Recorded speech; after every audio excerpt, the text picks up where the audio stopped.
Si vous observez l'histoire de l'humanité, vous remarquerez une obsession étrange et universelle qui a traversé toutes les époques et toutes les cultures. Un besoin viscéral, presque inexplicable, de quitter l'état de conscience ordinaire. Partout et depuis toujours, les êtres humains ont cherché à basculer de l'autre côté du miroir, en ouvrant les portes de la perception pour accéder à une autre vision du monde. Certains ont passé des nuits entières à danser autour du feu, jusqu'à l'épuisement. D'autres se sont isolés dans des grottes obscures pendant des mois. Certains se sont privés de nourriture, se sont adonnés à toutes sortes de respirations ou ont consommé des plantes au péril de leur vie. Mais pendant des siècles d'amnésie, l'Occident a traité ces rituels comme du folklore, des curiosités ou des dérives mystiques. Pourtant, derrière ces pratiques se cache une intuition qui nous échappait encore. L'idée que notre expérience quotidienne n'est qu'un mode de perception parmi d'autres. Comme une simple configuration de départ qu'on pourrait élargir au-delà des frontières du connu. Mais au siècle dernier, cette quête a quitté le domaine des traditions pour entrer dans les laboratoires scientifiques. Des chercheurs ont voulu comprendre ce qui se passait réellement quand l'esprit humain est poussé dans ses retranchements.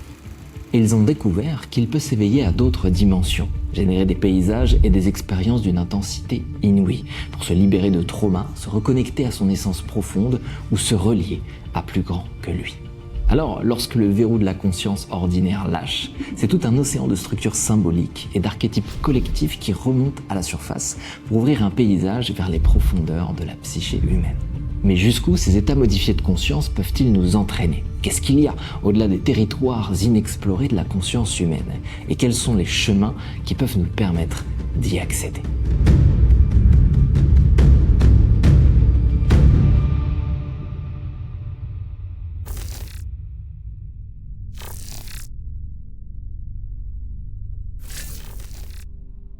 À votre avis, que se passerait-il si on coupait votre cerveau de toute simulation sensorielle pendant des heures? Eh bien, un jour, un homme s'est donné les moyens d'obtenir la réponse à cette question, et ce qu'il a découvert a changé notre regard sur les fonctionnements de l'esprit. Au début des années 50, la communauté neuroscientifique était dominée par un dogme matérialiste. L'idée que le cerveau aurait besoin des stimulations du monde extérieur pour fonctionner. Si bien qu'à l'époque, on pensait que l'état de veille ordinaire n'était maintenu que par le bombardement constant des informations sensorielles. Et on croyait que si un être humain était totalement isolé du bruit, de la lumière et des autres perceptions, alors la machine cérébrale s'éteindrait immédiatement pour le faire entrer dans un état de sommeil profond ou dans une forme de coma ou de léthargie. Mais vous voyez, ce cadre théorique, le neurophysiologiste John Lilly va le faire voler en éclats en devenant son propre cobaye. Alors pour vérifier si la conscience s'éteint bel et bien dans le vide, il conçoit un dispositif inédit qui deviendra l'ancêtre du caisson d'isolation sensorielle. Une sorte de sarcophage de métal conçu pour priver le cerveau de l'accès aux sens. Lilly commence par s'immerger verticalement dans un réservoir dont il détourne la fonction. Ainsi plongé dans le noir et le silence absolu et équipé d'un masque à oxygène, il attend. Les bruits du monde s'effacent, mais à l'instant même où il commence à entrevoir la possibilité que la théorie de ses collègues soit fausse, l'inconfort de son installation bloque toute forme de lâcher prise et il sort de l'expérience.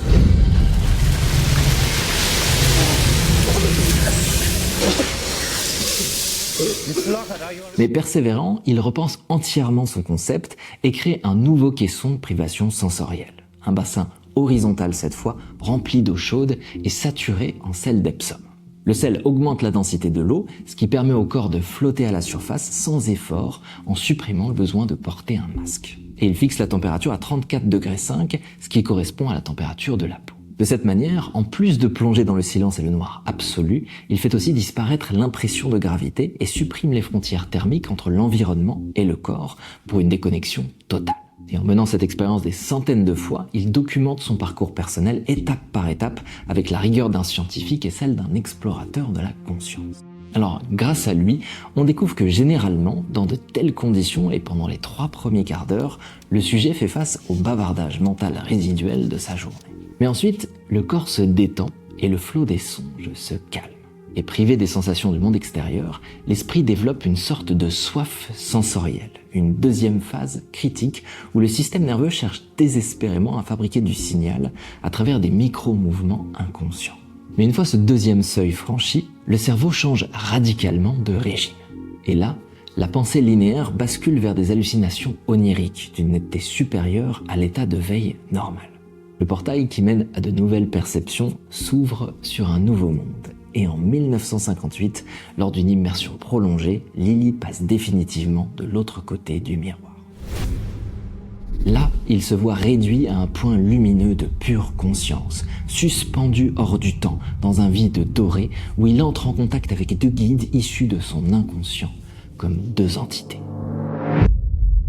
Et cette expérience mystique le pousse à reconnaître, avec une évidence inattendue, que la conscience n'est pas le sous-produit des stimulations sensorielles. Et donc à partir de là, pour lui, elle est intrinsèque, générative, et capable de bâtir ses propres univers à partir du moment où on lui impose le silence des sens. Et aujourd'hui, ces questions de privation sensorielle sont devenues ce qu'on appelle poétiquement des bulles de flottaison, qui loin d'être de simples outils de relaxation, sont aussi de véritables refuges contre la surcharge mentale symptomatique de notre époque.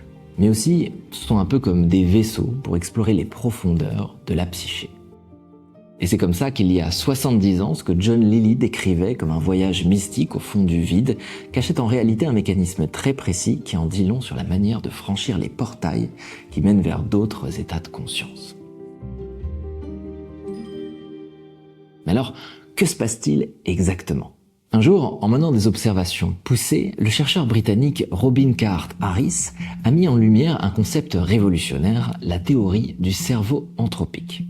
Vous allez comprendre. En physique, l'entropie mesure le degré de désordre ou d'incertitude d'un système.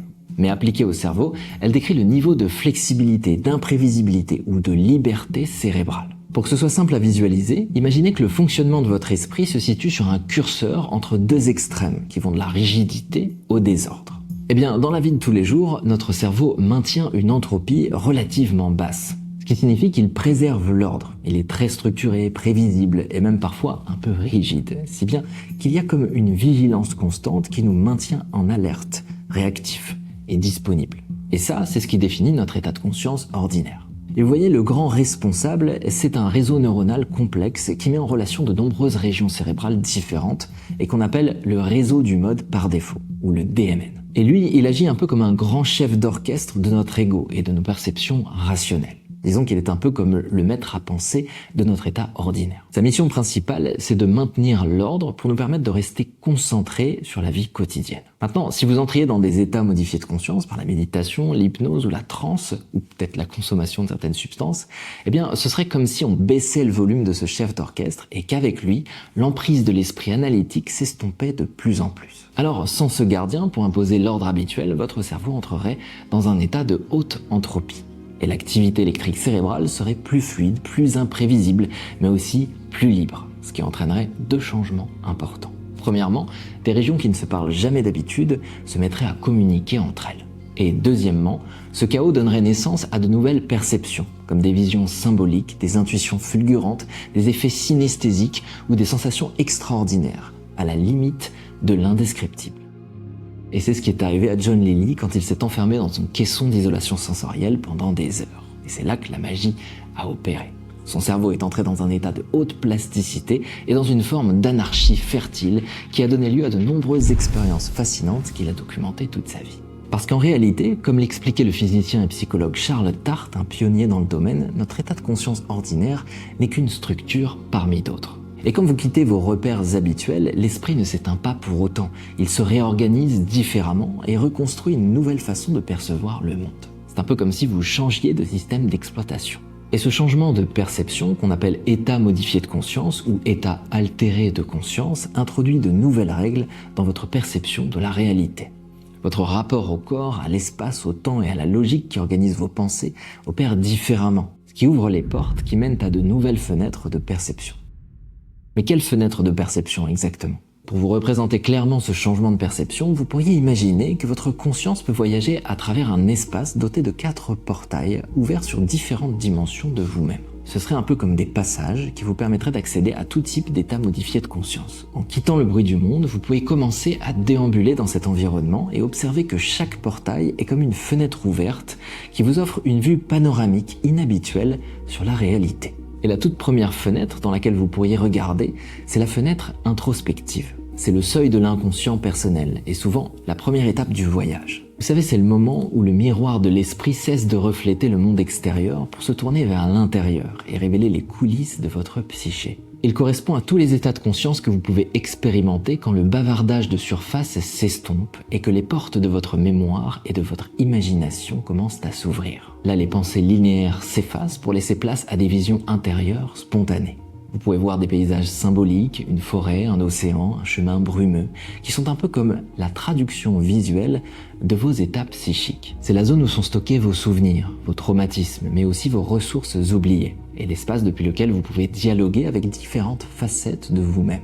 C'est une sorte de théâtre intérieur où vous pouvez projeter toutes sortes de choses. Et c'est dans cette zone que l'hypnose, la méditation ou la relaxation profonde agissent comme des clés pour ouvrir des passages vers des symboles intérieurs, des émotions enfouies et des souvenirs oubliés.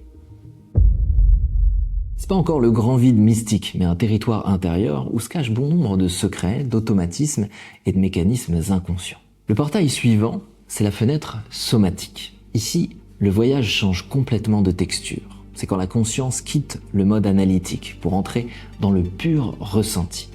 Là, vous pouvez avoir la sensation de flotter, de devenir immense ou minuscule. Vous pouvez perdre la notion de l'espace, ne plus distinguer ni le haut, ni le bas, ni l'avant, ni l'arrière, au point même de ne plus savoir localiser vos membres. Et vous pouvez avoir l'impression étrange que votre corps se dissout ou se dilate complètement. Mais pas seulement, parce que si votre attention est captivée par votre biologie interne, vous pourriez tout aussi bien ressentir très intensément chaque battement de votre cœur, éprouver chaque respiration comme jamais, ou plonger au plus profond de l'ingénierie complexe de vos cellules. Et c'est souvent depuis cet espace de perception que se libèrent les traumas, les tensions et les stress résiduels stockés dans le corps. Puis vient le troisième portail, sans doute le plus fascinant et le plus recherché, la fenêtre transpersonnelle. C'est l'espace où la structure de l'ego s'effondre pour laisser place à l'expérience du sacré, de l'infini ou de l'unité absolue. La frontière entre l'intérieur et l'extérieur disparaît totalement. Vous n'êtes plus un individu isolé qui contemple le monde, vous devenez le monde. Vous pouvez avoir la sensation de fusionner avec le vivant, la nature ou le cosmos. C'est comme plonger dans ce qu'Adolf Dietrich appelait l'immensité océanique. Le temps est comme suspendu. Les minutes peuvent sembler des heures, ou les heures, des minutes. Vous plongez dans l'éternel moment présent. Ces expériences sont si éloignées de vos perceptions habituelles qu'il est presque impossible de les décrire avec des mots sans perdre en profondeur. Au fond de vous, vous pouvez être envahi par la certitude que ce que vous êtes en train de vivre est plus réel que le réel.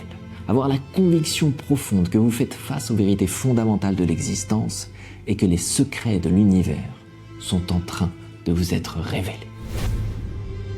Des perceptions qui s'associent bien souvent à un sentiment de béatitude ineffable. Mais vous savez, chaque voyage a une destination finale, un retour. Et comme les rêves mènent au réveil, l'exploration des états modifiés de conscience mène à nouveau à notre état ordinaire. Ce qui nous conduit au dernier portail, la fenêtre intégrative.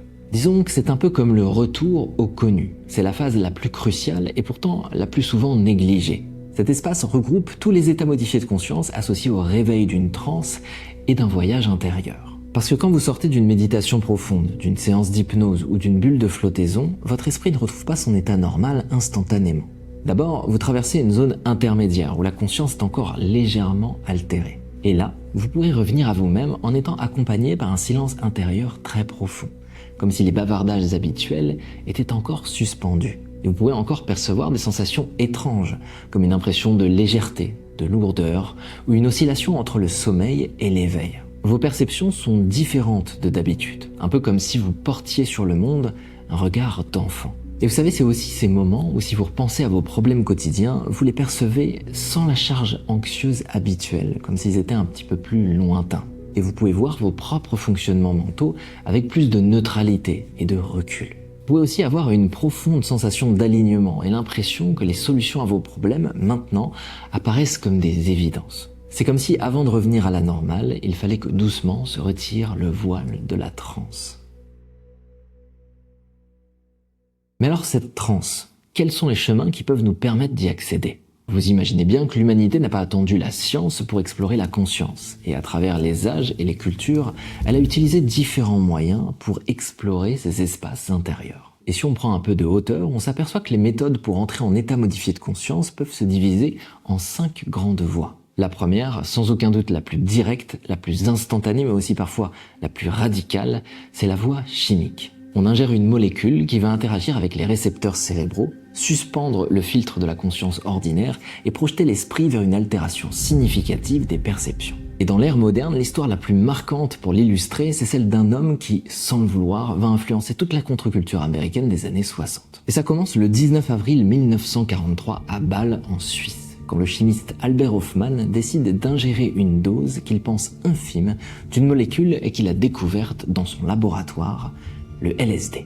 Alors, pris de vertige et de sensations étranges, il cesse de prendre des notes et entreprend de rentrer chez lui. Sous l'effet de la substance, il enfourche son vélo sans avoir conscience qu'il s'apprête à vivre le voyage le plus marquant de sa vie. Les paysages urbains commencent à vaciller, le bitume ondule et les formes se liquéfient sous ses yeux comme un miroir déformant. Hofmann est pris d'une sensation surréaliste. Il a l'impression d'être cloué sur place, alors qu'en réalité, il pédale à une allure folle.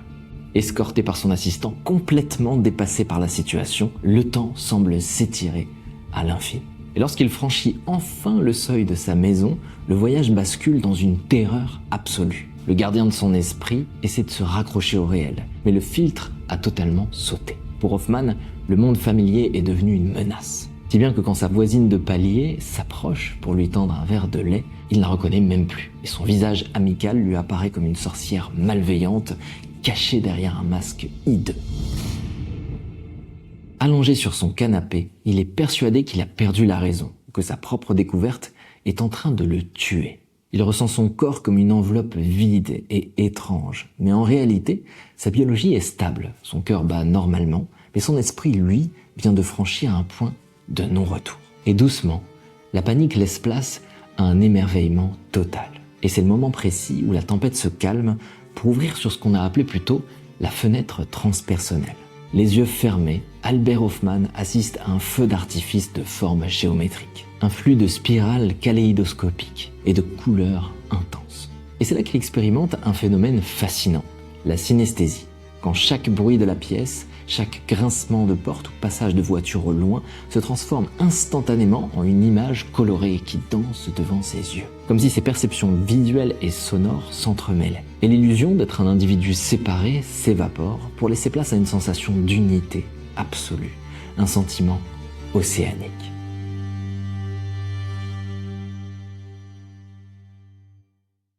Et vous voyez, ce voyage reste gravé dans la frise du temps comme le tout premier trip psychédélique de l'histoire récente.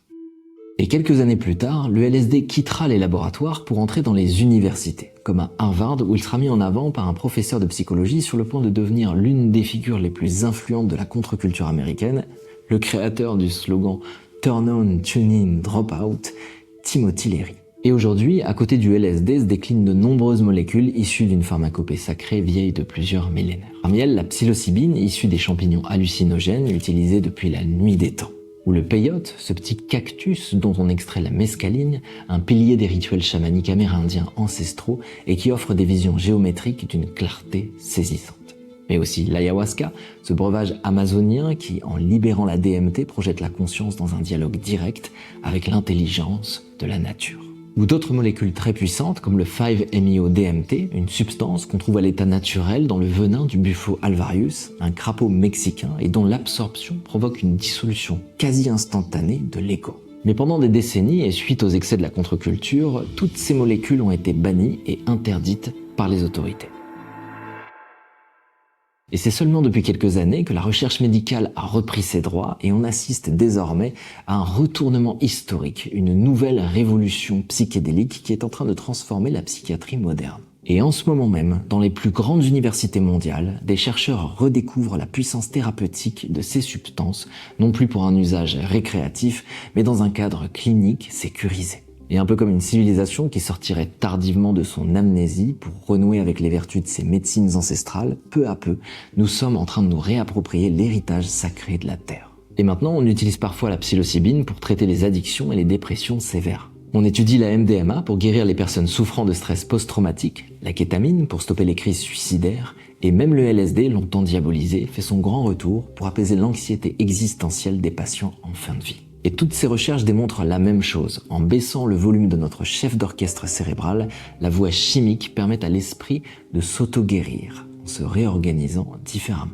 Alors une guérison émerge non pas d'un principe actif, mais de l'expérience mystique qu'il permet d'induire à travers l'exploration d'autres états de conscience, comme si ces molécules ouvraient une voie directe vers les profondeurs de la psyché humaine. Mais la voie chimique est très loin d'être le seul chemin, ce qui nous mène à la deuxième voie, la voie restrictive. Et ici, vous allez voir, on change radicalement de paradigme. On n'ingère rien, au contraire, on retire tout. L'hypothèse de cette voie est aussi simple que désarmante. Si vous affamez l'esprit en le privant de toute nourriture sensorielle, il finit par lâcher prise. On éteint les lumières, on coupe le son, on supprime les interactions inutiles et on tend vers le vide. Mais détrompez-vous, cette approche par le vide n'est pas née avec les questions d'isolation sensorielle de John Lilly dans les années 50, mais bien avant, dans de nombreuses traditions mystiques. Et pour en prendre la mesure, on pourrait voyager en Grèce du côté des falaises abruptes et isolées du mont Athos. Parce que c'est là que depuis plus d'un millénaire, des hommes pratiquent l'hésychasme, un art de la contemplation basé sur le silence absolu et sur la garde du cœur. Pour atteindre ce qu'ils appellent l'union divine, ces moines s'isolent pendant des semaines dans des cellules de pierre minuscules, plongées dans la pénombre. Mais attention, l'hésychasme ne s'arrête pas à un simple isolement, c'est une métamorphose intérieure et un art des arts. Là, immobiles, assis sur un banc de bois proche du sol, le corps fléchi, les moines synchronisent leurs prières sur le rythme du souffle et maintiennent leur esprit tourné vers le cœur à bonne distance des tentations de la pensée. Et en combinant cette pleine attention à l'obscurité, à la réduction du sommeil et à la sobriété d'une vie rythmée par le monastère, ils cultivent une posture de l'esprit qui ouvre un passage vers une lucidité nouvelle. Après de nombreuses nuits, certains décrivent l'émergence d'une clarté, d'une intensité inouïe qu'ils appellent la lumière taborique.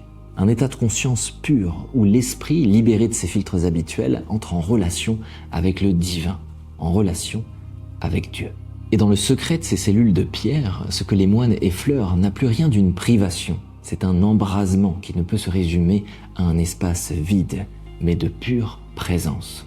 Enveloppés d'une clarté sans source ni ombre, plus éclairante que le soleil, mais pourtant plus douce que l'aube, les moines décrivent une chaleur indicible, un parfum de sainte mémoire qui n'appartient pas à la terre, et une joie si vaste qu'elle confine aux larmes. Le temps n'existe plus, l'âme ne cherche plus à rencontrer Dieu, elle le respire. C'est l'expérience de la déification. L'homme devient lumière dans la lumière, une goutte d'eau fondue dans l'océan divin, saisi par la certitude absolue d'effleurer la vérité de l'existence.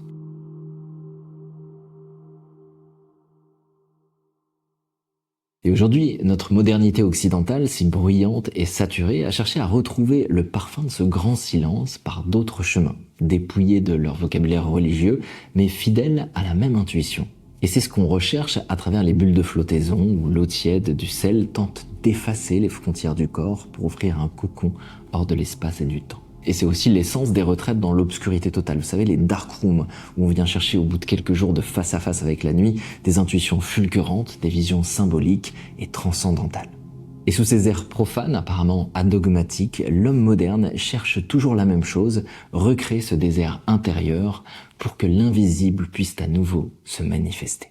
Mais qu'est-ce qui se passerait si on faisait exactement l'inverse? Si au lieu de faire le vide autour de nous, on décidait de saturer notre attention jusqu'à la rupture? Et c'est ce qui nous entraîne vers la troisième voie, celle de la saturation. Dans cette voie, on change radicalement de stratégie. On ne cherche plus à endormir le gardien de l'ego, en lui coupant les vivres, mais en l'attaquant de front, en saturant ses capacités de traitement jusqu'à ce qu'il capitule. On bombarde le cerveau de signaux répétitifs, de rythmes obsessionnels et de stimulations si intenses que l'esprit analytique finit par rendre les armes pour entrer en transe. Et pour comprendre la puissance de ce mécanisme, on pourrait par exemple remonter en 2001, quand Corinne Sombrin, une jeune journaliste de la BBC, se rend en Mongolie pour enregistrer des rituels traditionnels. Un soir, elle assiste à une cérémonie chamanique. Le chaman commence à frapper son tambour. Le rythme est rapide, lourd, répétitif, assourdissant. Ce n'est pas de la musique, c'est un bombardement acoustique total qui sature tout l'espace. Et alors qu'elle est simplement là pour enregistrer le son, quelque chose se produit en elle. Son corps se met à trembler de manière incontrôlable et elle plonge intensément en transe. Face à ces sonorités entêtantes, ses repères s'effondrent. Elle perd la notion du temps et de son identité. Et elle est projetée malgré elle à travers la fenêtre somatique et transpersonnelle. Mais qu'est-ce qui s'est passé exactement ? Eh bien, face à ces stimulations puissantes et ultra répétitives, l'activité électrique de son cerveau s'est synchronisée avec le rythme du tambour. Un phénomène que les neuroscientifiques appellent l'entraînement ou la synchronisation cérébrale. Le réseau du mode par défaut est submergé et l'esprit analytique ne peut plus contrôler la situation et donc le curseur de la conscience glisse vers l'entropie. Et ça, c'est le chemin de la transe par la saturation, celle qu'on retrouve dans les rituels ancestraux comme par exemple les danses de derviches tourneurs en Turquie ou même aujourd'hui dans les lampes stroboscopiques comme la Dream Machine qui en projetant des fréquences lumineuses à travers les paupières fermées sature le cortex visuel et induisent un entraînement cérébral qui fait basculer l'esprit dans une forme de transe hypnotique. Quelques années plus tard, après plusieurs voyages en Mongolie et fascinée par ce qu'elle a vécu, Corinne Sombrin décide de comprendre son expérience. Alors, elle frappe à la porte de laboratoires de recherche et collabore avec des neuroscientifiques de renom. Et pour cartographier son cerveau en transe, les chercheurs l'équipent d'un électroencéphalogramme, mais au moment de lancer l'expérience, une question se pose. Comment reproduire la transe sans le chaman et sans le tambour ? Et c'est précisément ce petit challenge qui va donner lieu à une révolution scientifique. Corinne Sombrin s'assied sur une chaise et au milieu du silence clinique du laboratoire, elle ferme les yeux et par la seule force de l'intention et de la concentration, elle parvient à induire elle-même une transe sans la moindre stimulation. En quelques secondes, ses paramètres cérébraux basculent et les tracés électroniques montrent quelque chose que les chercheurs n'avaient encore jamais vu. Mais elle, dans son fort intérieur, elle sait qu'elle est entrée précisément dans le même niveau de transe que quand elle était en Mongolie. Et elle vient de démontrer une évidence qui jusqu'ici était incertaine, son esprit a mémorisé le chemin. Et elle n'a plus besoin d'un déclencheur extérieur parce qu'elle est devenue capable d'entrer dans une nouvelle forme de transe, une transe auto-induite. Et par son travail de collaboration avec les centres de recherche, elle a démontré que la transe n'était pas un don magique donné à certains par les dieux de la nature, mais une capacité naturelle de l'esprit humain. Et ça, c'était donc la quatrième voie, la voie psychologique. Ici, l'esprit n'a plus besoin d'apprendre à mémoriser un rythme extérieur ou une transe spécifique. On n'utilise aucun outil, pas de chimie, pas de privation, pas de surcharge, mais un levier bien plus subtil et universel aussi, l'absorption cognitive et le pouvoir de l'imagination. Et c'est exactement le même mécanisme qui est à l'œuvre dans les méditations bouddhistes, les états de contemplation avancée ou l'hypnose et l'auto-hypnose. En orientant volontairement le faisceau de notre conscience vers un objet de focalisation, que ce soit une sensation corporelle, une visualisation ou un mantra, on induit un phénomène d'absorption qui entraîne l'esprit vers une altération profonde des perceptions. Cette voie, c'est sans doute l'une des plus exigeantes, parce qu'elle demande de l'entraînement et de la patience, mais c'est aussi l'une des plus pures. Et elle prouve définitivement que nous avons déjà en nous, de manière innée, les clés de nos propres portails intérieurs. Mais alors si notre esprit est capable de modifier son activité cérébrale par lui-même, est-ce qu'on ne pourrait pas aussi agir via le corps ? Et c'est ce qui nous mène à la cinquième et dernière voie, la voie physiologique. Et pour comprendre la puissance de cette voie, on pourrait remonter à l'un des plus grands séismes de l'histoire de la psychiatrie moderne. Nous sommes à la fin des années 70 aux États-Unis, quand un homme insiste impuissant à l'effondrement du travail de toute sa vie. Alors que Stanislav Grof, un psychiatre et chercheur d'origine tchèque, mène des recherches révolutionnaires sur le potentiel thérapeutique du LSD, la politique s'en mêle. Face à l'explosion de la contre-culture et du mouvement hippie, le gouvernement américain panique. Et du jour au lendemain, il classe la substance dans la liste des drogues de catégorie 1, ce qui signifie interdiction totale, y compris pour la recherche médicale. Et pour Stanislav Grof et pour tout ce pan de la recherche, c'est un coup dur. Les laboratoires ferment et les budgets sont coupés. Alors il se retrouve face à un mur éthique et professionnel. Comment continuer à guider ses patients vers des espaces de guérison profonds si l'outil principal qu'il utilise est illégal ? Et c'est dans ce contexte qu'intervient une rencontre déterminante. Alors il est rejoint par sa future femme, Christina, qui elle-même a traversé des crises spirituelles majeures, et il s'installe en Californie. Elle n'est pas médecin, mais elle a une connaissance intime des états modifiés de conscience. Et ensemble, ils se lancent un défi fou. Trouver une clé purement organique, légale et universelle, capable de rouvrir exactement les mêmes portes de l'inconscient sans ingérer la moindre molécule. Alors ils étudient des traditions millénaires, des rituels chamaniques d'Amérique du Sud aux techniques de pranayama des yogis d'Inde. Et ils réalisent quelque chose de fascinant. Dans presque toutes les cultures ancestrales, il existe un dénominateur commun, un outil que chaque être humain possède à la naissance, le souffle. Et c'est ainsi qu'en combinant ces intuitions spirituelles avec la rigueur clinique, Stan et Christina Grof vont codifier une méthode de respiration inédite qu'ils appelleront la respiration holotropique. Du grec holos qui signifie entier et trepein qui signifie aller vers, donc littéralement mouvement vers la plénitude. Le patient est allongé sur un matelas, les yeux fermés, plongé dans une musique rythmée et évocatrice, et il respire. Il respire avec vigueur, sans pause entre l'inspire et l'expire, de manière à créer une hyperventilation volontaire et continue. Et au bout de quelques minutes, le rythme demandeur de ces respirations entraîne un changement chimique instantané dans le sang, c'est l'alcalose respiratoire. Et ce signal force le cortex préfrontal à se mettre temporairement en pause. Et sens gardien, pour imposer l'ordre habituel, l'esprit entre en transe, les verrous lâchent et les portes de l'inconscient s'ouvrent au point de basculer dans des états de transe très similaires à ceux provoqués par le LSD. Et allongés sur leur matelas, certains revivent des traumatismes physiques enfouis au plus profond de leurs cellules, d'autres traversent des visions archétypales ou expérimentent ce que Grof appellera des expériences périnatales, le souvenir biologique inconscient de leur propre naissance. Et une nouvelle pratique émerge, comme pour nous rappeler que la pharmacie n'est pas toujours extérieure et que le corps humain possède aussi sa propre alchimie. Et aujourd'hui, c'est cette même science de la physiologie qu'on retrouve sous le nom de breathwork ou dans la méthode Wim Hof. Alors au fond, qu'elles empruntent le raccourci de la chimie, le désert du vide, l'assaut de la saturation, le vertige du souffle ou le silence de l'esprit, ces 5 voies ne mènent qu'à un seul et même endroit.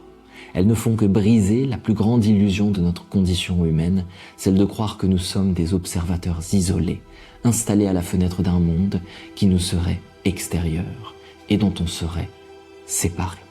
Et si notre esprit possède en lui la capacité de dissoudre les frontières du temps, de l'espace et de la matière, alors qu'en est-il de notre réalité quotidienne ? Cette routine linéaire, ce flux de pensées et de jugements qui occupe nos journées. Et si ce repère de tous les jours, à force de vouloir tout rationaliser, nous rendait simplement aveugles à l'essentiel ? Et si, comme le pressentait Aldous Huxley, notre regard habituel n'était qu'une lentille déformante, une fente étroite, à travers laquelle nous ne percevons qu'un infime reflet du monde ? Que se passerait-il si ces états modifiés de conscience n'étaient pas des fuites hors du réel, mais des accès directs à une existence plus vaste, plus vibrante, et libérée de l'emprise de nos conditionnements? Imaginez un instant ce que serait notre rapport aux autres, à la nature ou à notre propre souffrance, si nous étions capables de regarder la vie à travers ces autres fenêtres de perception pour en intégrer pleinement les enseignements. Quels secrets dorment encore au fond de cette intériorité que nous commençons à peine à redécouvrir? Nous avons passé des siècles à explorer la Terre, à vouloir conquérir et cartographier le monde, mais qu'en est-il de nos territoires inconscients, des plaines sauvages de nos ombres intérieures et de l'océan encore méconnu de la conscience? Les chemins sont là, tracés par les anciens et redécouverts encore aujourd'hui, et les portes sont prêtes à s'ouvrir. La question n'est plus de savoir s'il existe d'autres dimensions en vous, mais si vous aurez le courage d'en franchir le seuil et de découvrir qui vous êtes vraiment, quand le voile des illusions sera enfin levé.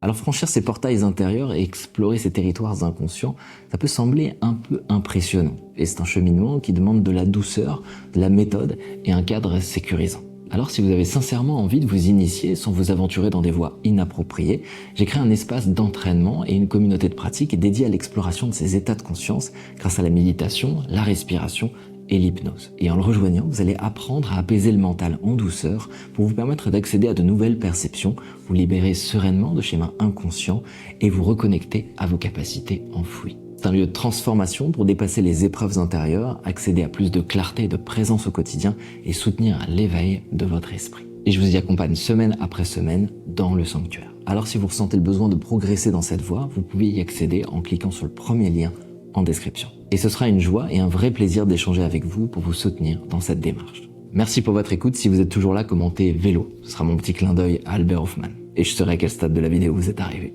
C'était Damien. Namaskar.